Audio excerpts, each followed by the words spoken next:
All right, the squalid pictures just keep getting worse. Thousands of migrants living, as you can see right there, camped out in a massive tent city under that bridge in Del Rio, Texas. Our next guest knows the area well. Rosendo Hinojosa served as Border Chief Patrol Agent in the Rio Grande Valley sector, and he joins us from down in Texas. Good morning to you, Rosendo.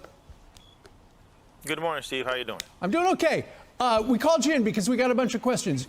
Over the last 2 days, the Secretary of Homeland Security, Mayorkas, has been called up on Capitol Hill, and they go, how many people are we letting in exactly? And he goes, I don't know. They go, well, how about a ballpark number? I can't even give a ballpark number. The White House was asked yesterday. They said, we'll get the number to you later this afternoon. That was 18 hours ago. Do they know the number? It's hard to believe that those numbers aren't being documented. Every apprehension goes into the system. Every release goes into the system. Everything's cataloged. So for somebody to say that they have no idea, I think it's a little disingenuous. Rosendo, where are they sending people? Well, who knows? And that's a problem. Initially, the story was that we were moving, that we were having extradition flights from the United States to Haiti. And then all of a sudden you hear that we're releasing them into the interior of the United States.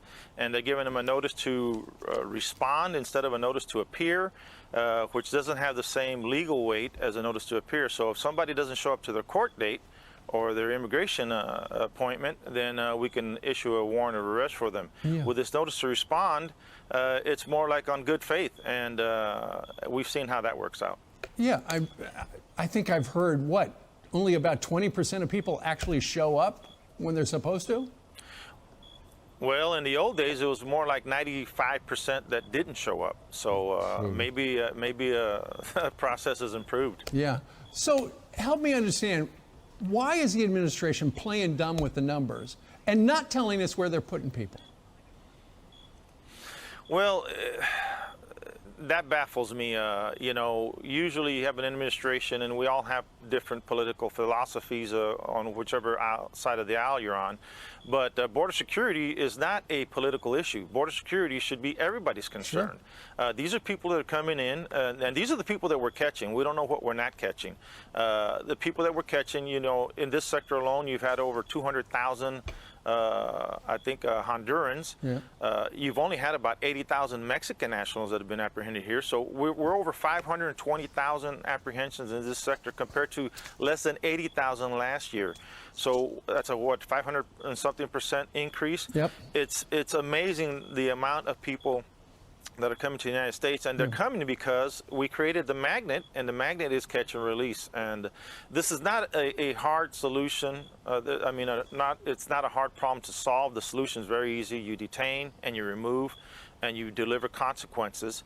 And as retired Chief Rodney Scott said a couple of days ago when he submitted that letter to Congress, is these solutions have been provided to the DHS hierarchy, and they just refuse to implement them. I think they want to do it their way, but their way, as we see, not working. All right, Rosendo Hinojosa, sir, thank you very much for your service and joining us on this Thursday morning. I just want to thank all the agents out there doing the job. Keep the faith and keep your heads up. Well done. Well put. Sir, thank you very much.